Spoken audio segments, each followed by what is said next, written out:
We welcome you to this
second part, we will have the veneration of the cross. And the third part, we will receive the Holy Communion, which is consecrated yesterday. Today we will not have Mass, but we have consecrated host already yesterday, and it will be given to you for consumption. I thank all of you for coming to this celebration.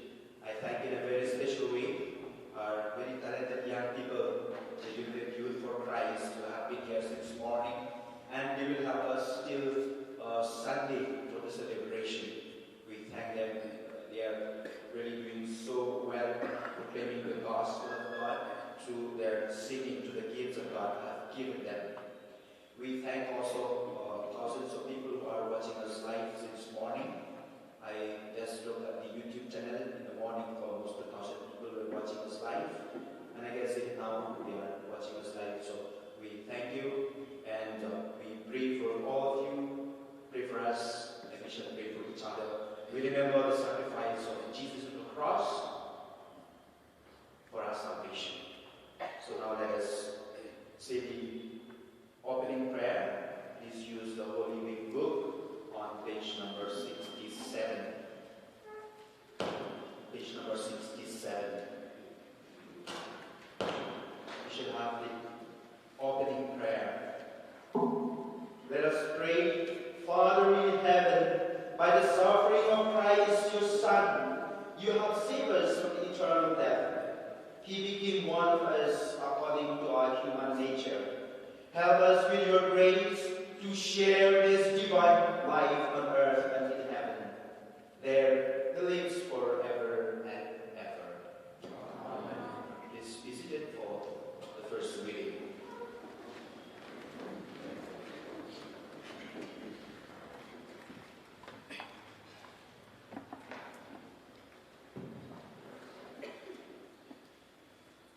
First reading. A reading from the prophet Isaiah.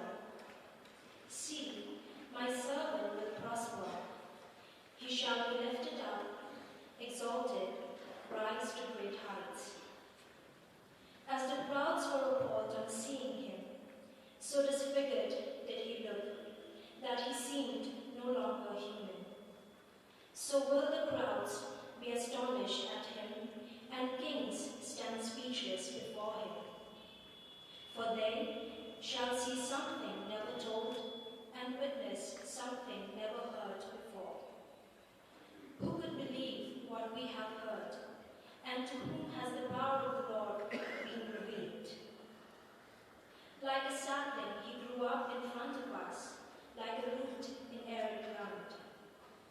Without beauty, without majesty, no looks to attract our eyes, a thing despised and rejected by men, a man of sorrows and familiar with suffering, a man to make people screen their faces. He was despised, and we took no account of him. And yet ours were the sufferings he bore, ours the sorrows he carried. But we thought of him as someone punished, struck by God, and brought low. Yet he was pierced through for our faults, crushed for our sins. On him lies a punishment that brings us peace, and through his wounds we are healed. We had all gone astray like sheep, each taking his own way, and the Lord burdened him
Let your response be,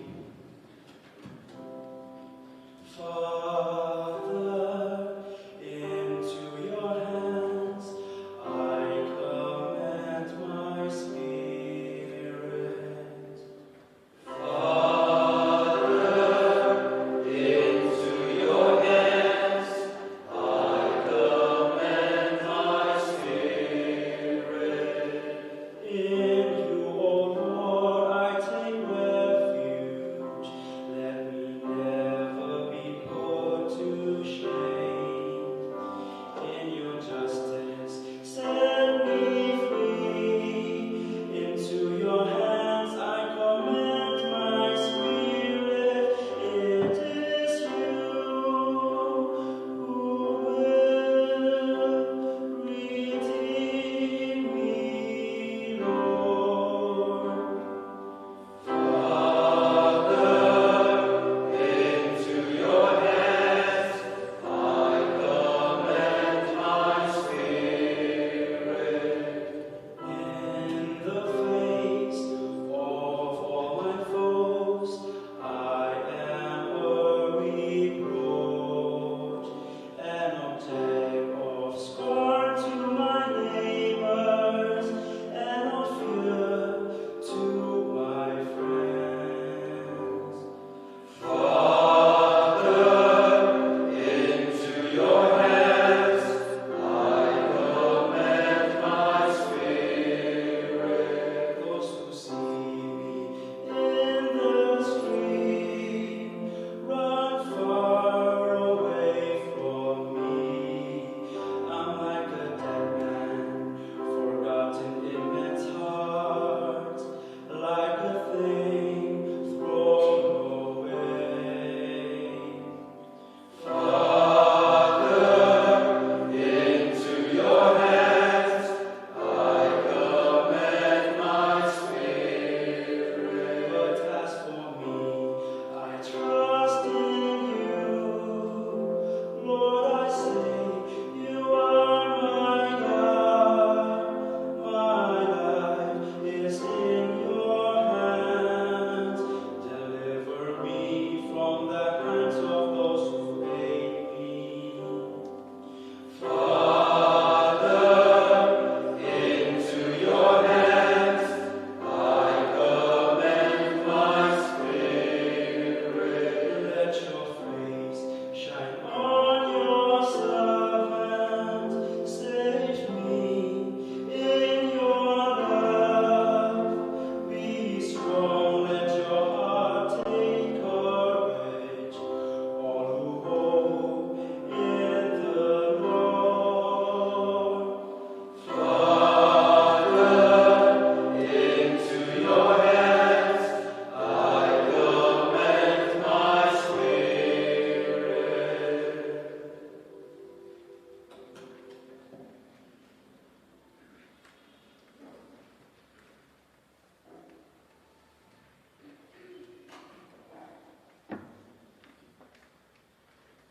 A reading from the letter to the Hebrews. Since in Jesus, the Son of God, we have the supreme high priest who has gone through to the highest heaven, we must never let go of the faith that we have professed. For it is not as if we had a high priest who was incapable of feeling our weaknesses with us, but we have one who has been tempted in every way that we are, though he is without sin. Let us be confident then in approaching the throne of grace, that we shall have mercy from him and find grace when we are in need of help. During his life on earth, he offered up prayer and entreaty, aloud and in silent tears, to the one who had the power to save him out of death, and he submitted so humbly that his prayer was heard. Although he was a son, he learned to obey through suffering, but having been made perfect, he became for all who obeyed him the source of eternal salvation. The word of the Lord. Thanks be to God.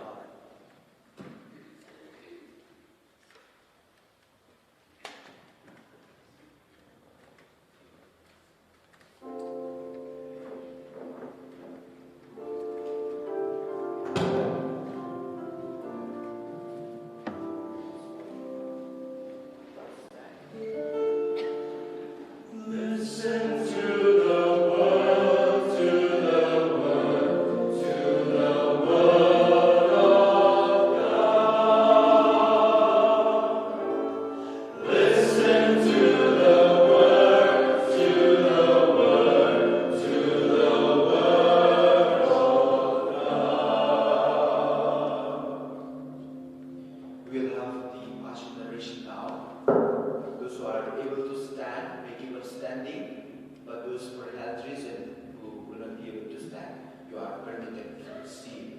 It's okay. You can see those who are old, those who are having some difficulty in standing. You can see no problem because the reading is quite long. The Passion of our Lord Jesus Christ according to St. John.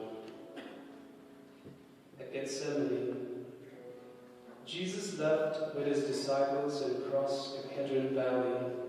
There was a garden there, and he went into it with his disciples. Judas the traitor knew the place well, since Jesus had often met his disciples there, and he brought the cohort to this place together with a detachment of guards sent by the chief priests and the Pharisees, all with lanterns and torches and weapons. Knowing everything that was going to happen to him, Jesus came forward and said, "Who are you looking for?" They answered, Jesus the Nazarene. He said, I am he. Now Judas the traitor was standing among them. When Jesus said, I am he, they moved back and fell to the ground. He asked them a second time, "Who?"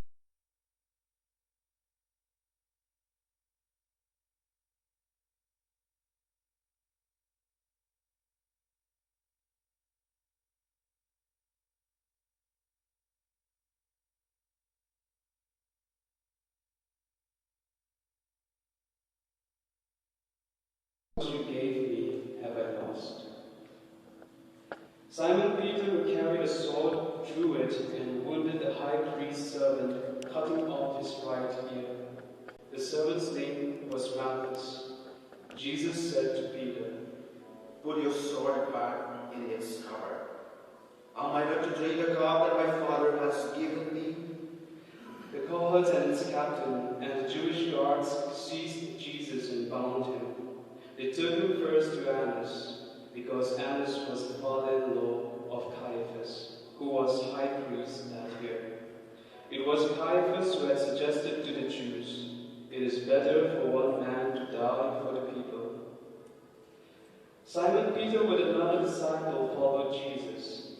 This disciple, who was known to the high priest, went with Jesus into the high priest's palace, but Peter stayed outside the door. So the other disciples, the one known to the high priest, went out, spoke to the woman who was keeping the door, and brought Peter in. The maid on duty at the door said to Peter, Aren't you another of that man's disciples? He answered, I am not. Now it was cold, and the servants and guards had lit a charcoal fire, and were standing there warming themselves. So Peter stood there too, warming himself with the others. The high priest questioned Jesus about his disciples and his teaching. Jesus answered, I have spoken openly for all the world to hear. I have always taught in the synagogue and in the temple, where all the Jews meet together. I have said nothing in secret. But why ask me? Ask my hearers. And I thought, they know what I said.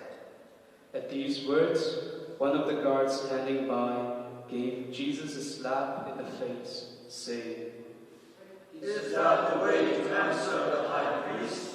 Jesus replied, If there is something wrong in what I said, point it out. But if there is no offense in it, why do you strike me? Then Annas sent him, still bound, to Caiaphas the high priest.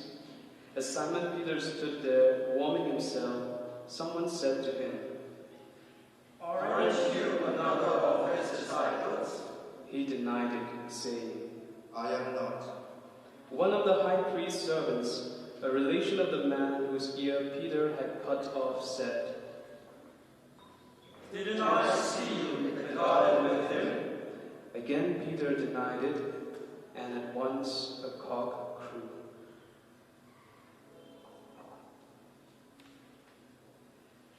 Jesus is condemned to die on the cross.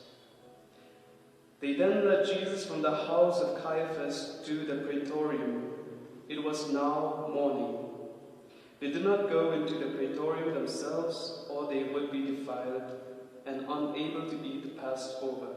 So Pilate came outside to them and said, "What charge do you bring against this man?" They replied, If he were not a criminal, we should not be handing him over to you. Pilate said, "Take him yourself and try him by your own law." The Jews answered, We are not allowed to put a man to death. This was to fulfill the words Jesus had spoken, indicating the way he was going to die. So Pilate went back into the praetorium and called Jesus to him. He asked, "Are you the king of the Jews?" Jesus replied, Do you ask this of your own accord, or have others spoken to you about me? Pilate answered, Am I a Jew? It is your own people and the chief priests who have handed you over to me. What have you done? Jesus replied, Mine is not a kingdom of this world. If my kingdom were of this world, my men would have fought to prevent my being surrendered to the Jews.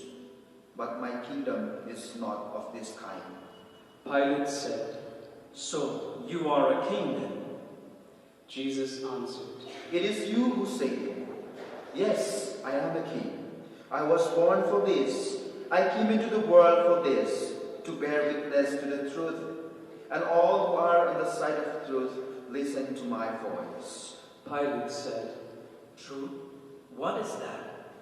and with that he went out again to the Jews and said, I find no case against him, but according to a custom of yours, I should release one prisoner at the Passover.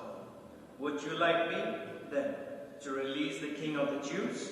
At this they shouted, Not this man, but Barabbas. Barabbas was a brigand.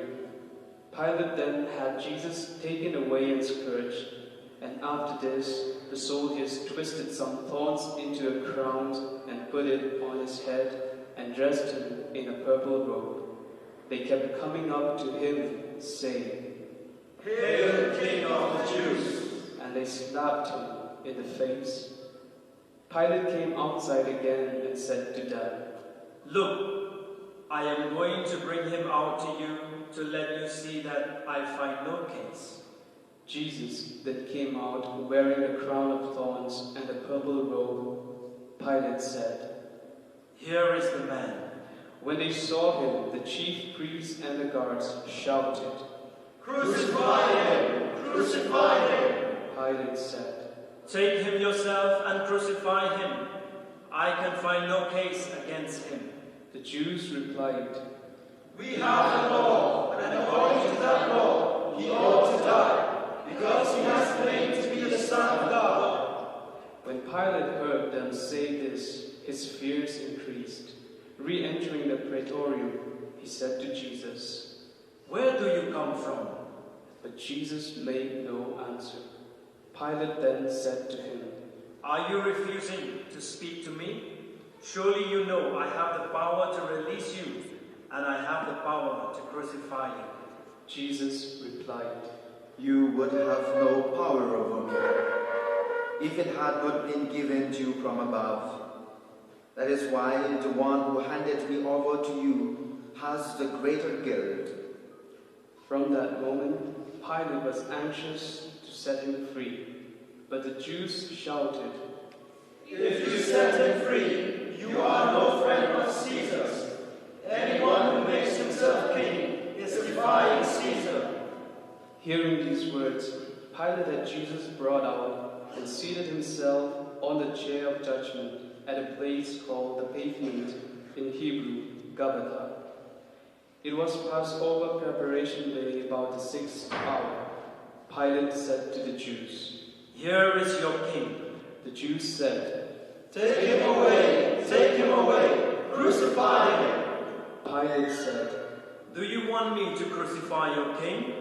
The chief priests answered, We have no king except Caesar. So in the end, Pilate handed him over to them, to be crucified.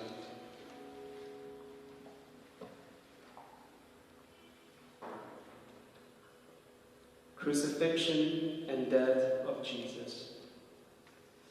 They then took charge of Jesus, and carrying his own cross, he went out of the city to the place of the skull, or as it was called in Hebrew, Golgotha, where they crucified him with two others, one on either side, with Jesus in the middle.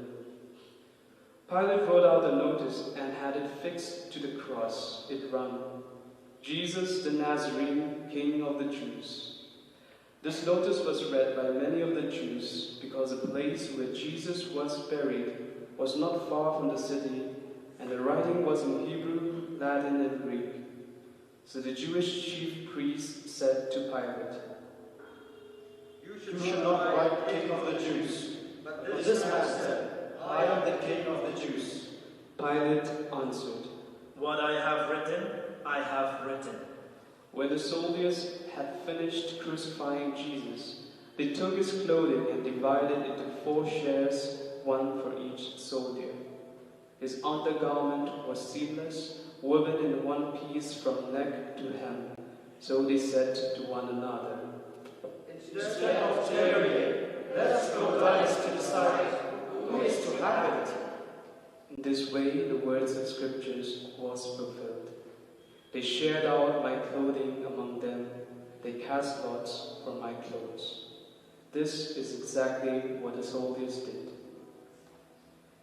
Near the cross of Jesus stood his mother and his mother's sister, Mary the wife of Clopas, and Mary of Magdala. Seeing his mother and the disciple he loved standing near her, Jesus said to his mother, Woman, this is your son.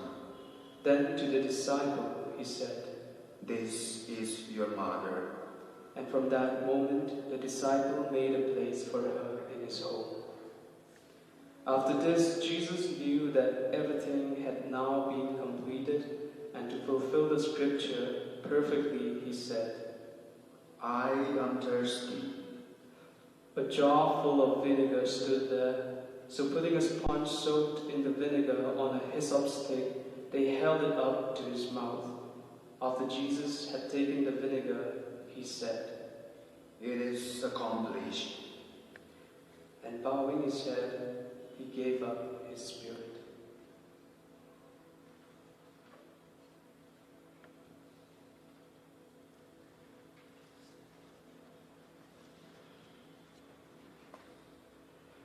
Burial of Jesus. It was preparation day, and to prevent the bodies remaining on the cross during the Sabbath. Since that Sabbath was a day of special community, the Jews asked Pilate to have the legs broken and bodies taken away. Consequently, the soldiers came and broke the legs of the first man who had been crucified with him, and then of the other. When they came to Jesus, they found he was already dead. And so instead of breaking his legs, one of the soldiers pierced his side with a lance, and immediately there came out blood and water. This is the evidence of one who saw it, trustworthy evidence. He knows he speaks the truth, and he gives it so that you may believe as well, because all this happened to fulfill the words of Scripture. Not one bone of his will be broken. And again in another place, Scripture says, they will look on the one whom they have pierced. After this, Joseph of Arimathea, who was a disciple of Jesus, though a secret one, because he was afraid of the Jews, asked Pilate to let him remove the body of Jesus. Pilate gave permission, so they came and took it away. Nicodemus came as well, the same one who had first come to Jesus at night time, and he brought a mixture of myrrh and aloes, weighing about 100 pounds. They took the body of Jesus and wrapped it with the spices in linen clothes, following the Jewish burial custom.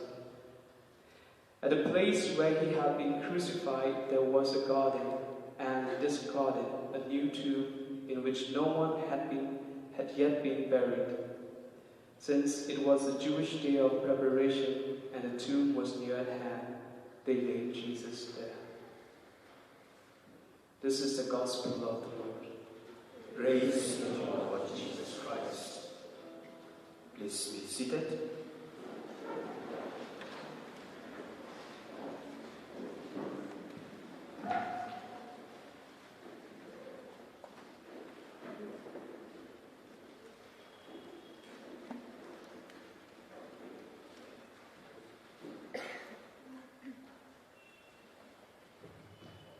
I will give a very short reflection because we are spending already for so long. There were two brothers living in a family.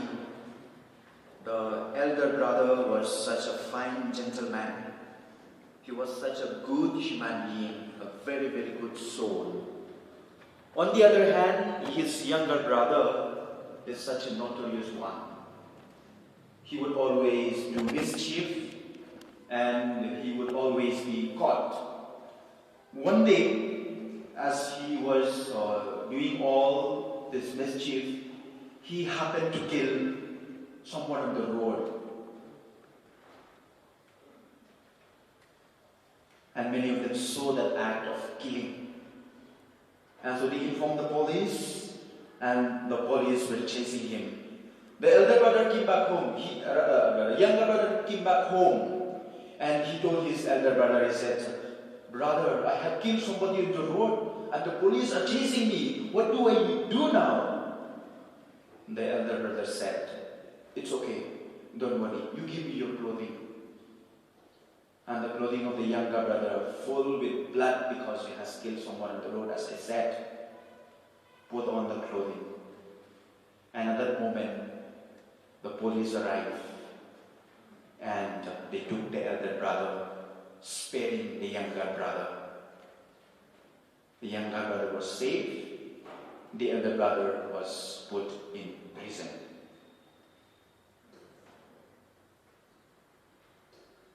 We are exactly like that happens today. We are the younger brother. We are the notorious one. We are the sinful one. We are filled with filth. We are filled with sins. But our elder brother, Jesus, took that garment from us and he wore it today. And he was nailed on the cross for us, for our salvation. That was Friday. And we call it a Good Friday. Yes, it is a Good Friday because such a good act happened on that day. A Friday which is so good for the salvation of us all. So therefore, dear friends, as we contemplate on this marvelous act of sacrifice of Jesus on the cross, taking into himself our sin, our shame, what is our response to him? First, we must have a heart of gratitude. Be grateful because we have such a wonderful elder brother who bore our sins and shame. We must be grateful to our elder brother who sacrificed his life for us. Can we be grateful? Can we say, "Thank you, Lord. Thank you, elder brother, for dying for me on the cross"? Can we say that for a moment, please? Just for 1 second or 2 seconds. Say to Jesus, who is dying on the cross, who bore our sins and shame and death.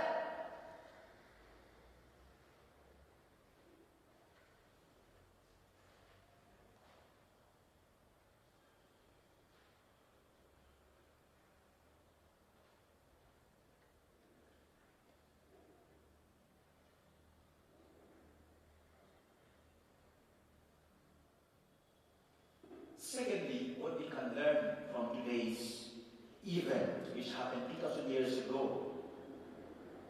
I believe, from the story that I narrated to you, the younger brother, probably every All Souls Day, every 1st of November, most probably, or 2nd of November, most probably, he would go and visit the grave of his elder brother who died for him, to remember that act of sacrifice which took place in his home.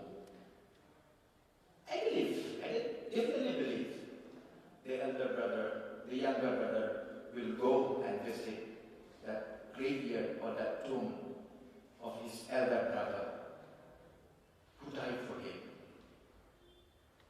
Likewise, we, the younger brothers, we should go and visit the tomb of Jesus every time. We should go and visit the tomb of our elder brother every time. And what is that? And that is the Holy Eucharist. Whenever we come to the Holy Eucharist, we do it in remembrance of him. And what is that remembrance that we are talking about? The sacrifice of Jesus on the cross. The younger brother visits his brother in the tomb. Every 2nd of November, we visit the tomb of Jesus at every sacrifice we offer, at every Holy Mass we offer. Therefore, the invitation for each one of us is, come and attend Holy Eucharist every time, as much as you can, because that is an act of remembering the love that Jesus has for each one of us. And thirdly, when the younger brother realized that his elder brother passed away, he took upon himself the responsibility to take care of the children of his brother, to provide them food, to nourish them. And I think that is also the responsibility of each one of us. As I said, we are the younger brothers, and that's why we have the responsibility to visit, to take care of the children of the elder brother. And who are those children of the elder brother? Our human race. The sick, the suffering, the dying, the poor, the neglected one, the needy. Those are the children of the elder brother. And it is our responsibility to go and feed them. It is our responsibility to go and nourish them. It is our responsibility to go and make them feel the presence of their elder brother. So this is what I would like us to reflect today. Christ, our elder brother, who took upon himself our sins, our shame, our death. Now it is our turn to take up his place while we are living on this earth. Let us pray and let us pause for a moment and ask Jesus, who is dying on the cross, to give us that blessing.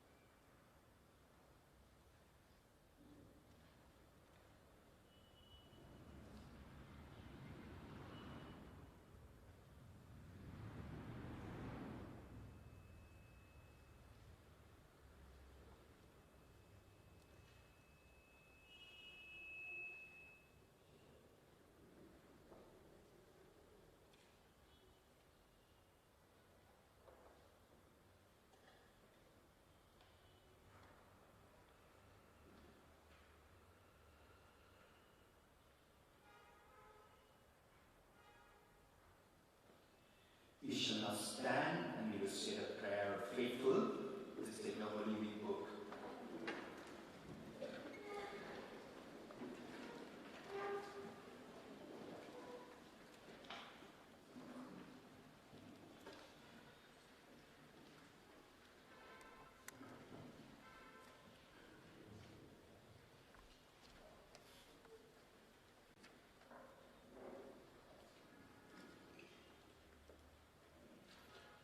Praise for Mary's people.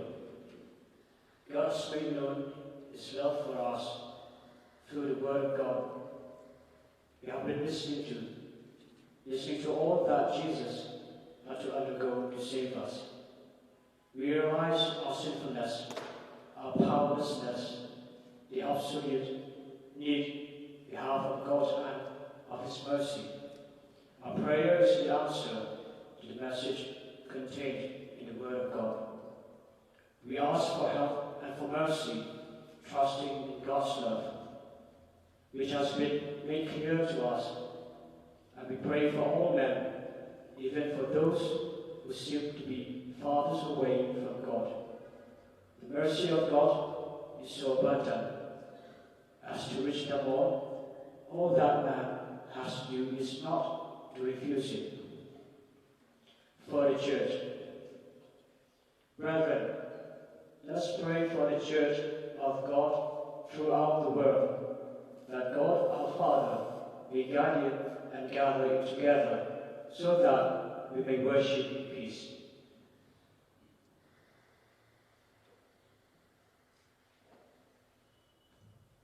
God our Father, you have shown your glory to the nations in Christ your Son. Guide the work of your church. Help it to persevere in faith, to proclaim your name, thus bringing salvation to all people. We ask this through Christ our Lord. Amen. For the Holy Father, let us pray for our Holy Father, Pope Francis, that God who chose him give him health and strength to lead God's people.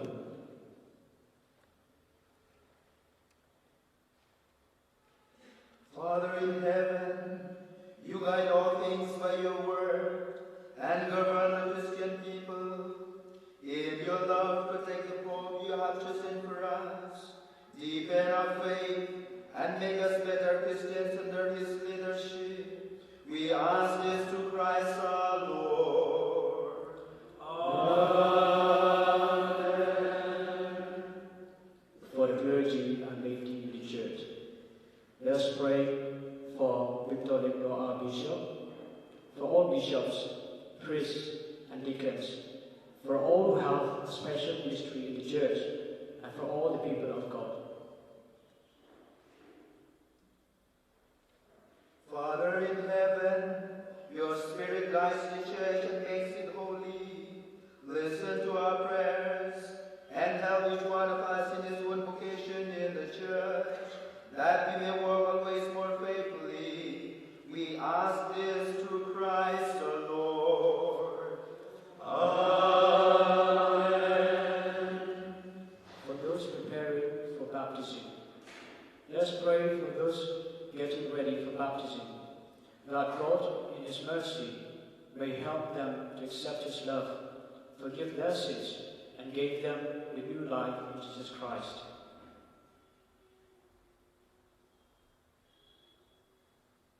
Father in heaven, you add continually new members to your church.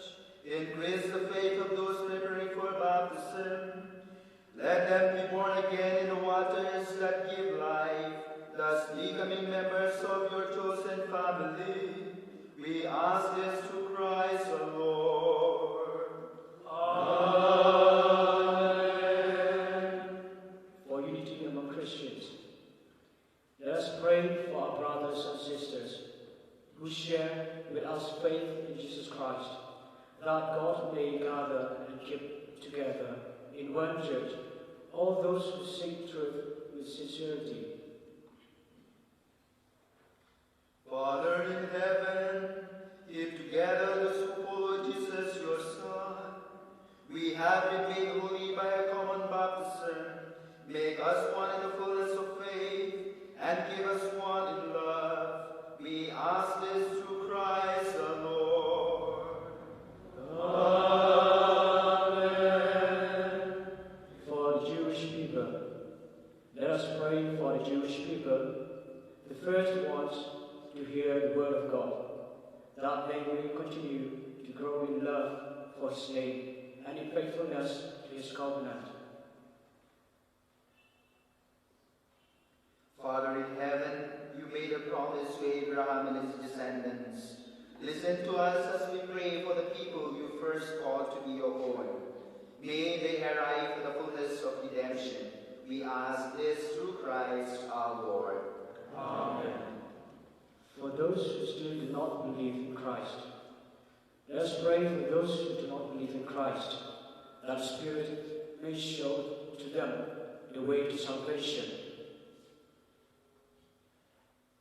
Father in heaven, give light to those who do not acknowledge your Son as their Savior. Help them to walk in sincerity of heart. May Christians grow in love for each other, so as to lead all people to accept Christ. We ask this through the same Christ our Lord. Amen. For those who do not believe in God, let us pray for those who do not believe in God, that they may find Him and be sincerely doing what is right. Father in heaven, you created people so that all may find you and have ease on finding you. Grant that to love among Christians may lead everyone to discover your love and mercy, and to gladly acknowledge you as the God and Father of all. We ask this through Christ our Lord. Amen. For all in public office, let us pray for those in public office, that God may guide their minds and hearts, so that all may live in peace and freedom.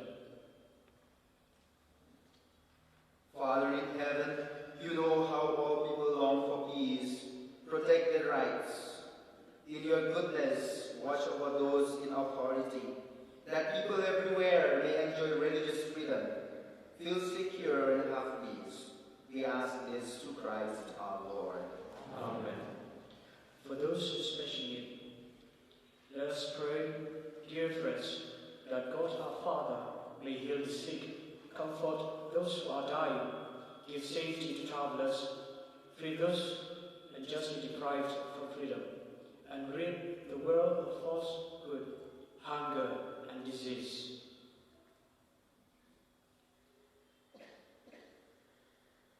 Father in heaven, give strength to the weary, new courage to those who have lost heart. Listen to the prayer of those in trouble. Let them rejoice in receiving your help. We ask this through Christ the Lord. Amen.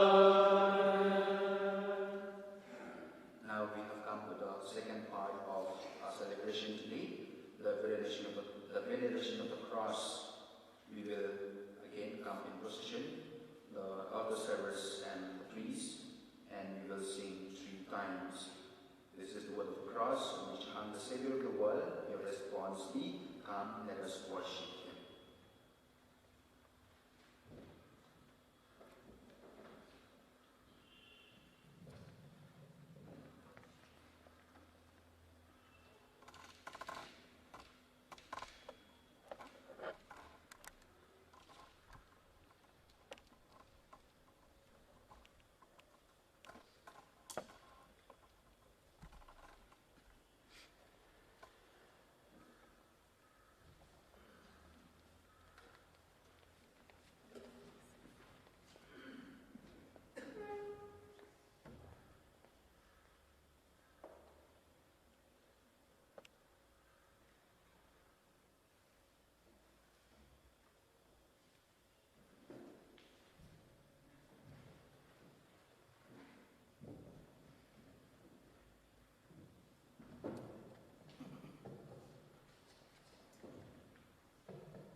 Amen.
transaction. We don't have the Mass per se, yet communion is already consecrated yesterday for our consumption today.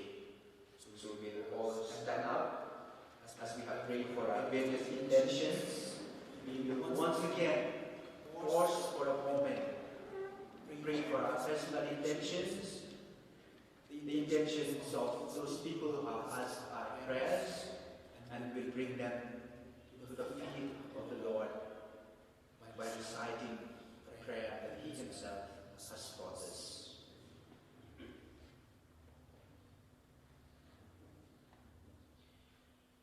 Let us now recite the Our Father, meaning every word we say. Our Father, who art in heaven, hallowed be thy name. Thy kingdom come, thy will be done, on earth as it is in heaven. Give us this day our daily bread, and forgive us our trespasses, as we forgive those who trespass against us. And lead us not into temptation, but deliver us from evil. Deliver us, Lord, we pray, from every evil. Grant us peace in our days.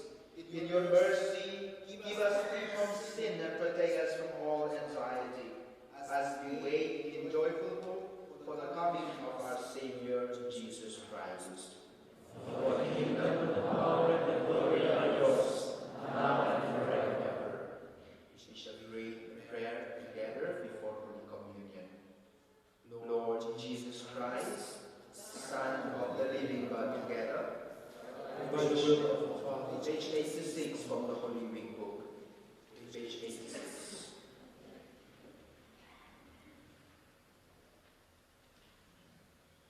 Together, Lord Jesus Christ, Son of the living God, by the will of the Father, and the work of the Holy Spirit, your death brought life to the world, by your holy body and blood, free me from all my sins and from every evil. Keep us faithful to your teaching, and let us constantly celebrate from you. We can sit and we will have the communion. I would request Sister to also have for this meeting of communion.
Lord Jesus.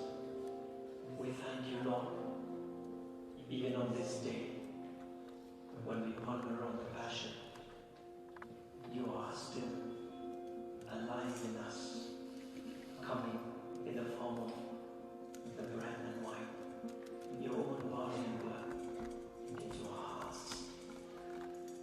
Dear Lord Jesus, as we have received you, help us, Lord, at this moment to be able to praise you, to be able to love you more and more, to be able to thank you and to worship you in our hearts. Here I am to worship. Here I am to bow down. Here I am to say that you're my God. You're altogether lovely, altogether worthy, altogether wonderful to me. Here I am to worship. Here I am to bow down. Here I am to say that you're my God. You're altogether lovely, altogether worthy, altogether wonderful to me.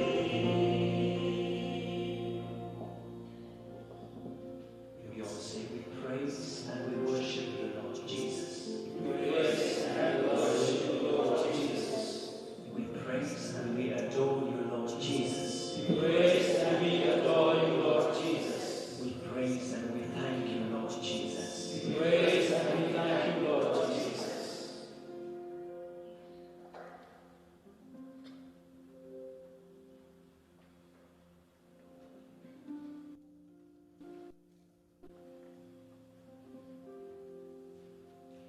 Please take the Holy Week book again. We shall pray the prayer after communion. Together.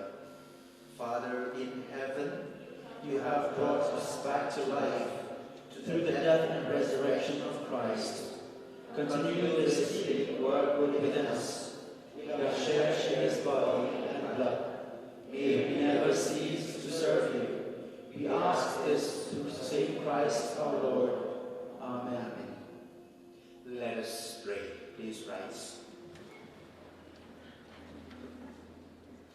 Father, send down your blessing on your people. We have devoutly received to mind the death of your Son, hoping to share in his resurrection. Grant us pardon. Give us consolation. May our faith grow stronger and our salvation be assured. We ask this through the same Christ our Lord. Amen. My dear friends, we shall now sing a hymn and go home with a feeling of Mary, the mother of Jesus, and our mother when she went home that evening after the burial of her son. Let the sight of a crucifix move us always to repentance and to trust in the mercy of God. So tomorrow the vigil will start at 7 o'clock. Please come early so that we can give the candle. Do not bring candle, we'll give the candle from here. We'll gather there in the parking lot and for the celebration of the fire, and then we'll come here. Those who will be late, you can go upstairs. We put the benches on the first floor as well so that you can sit there, because now I see lots of you are standing behind. So don't worry, tomorrow we will arrange more chairs even on the first floor and the second floor as well. You can look from the balcony. We will not do the blessing, we will sing the last hymn. Thank you and see you tomorrow.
Glory be to the Father, and to the Son, and to the Holy Spirit.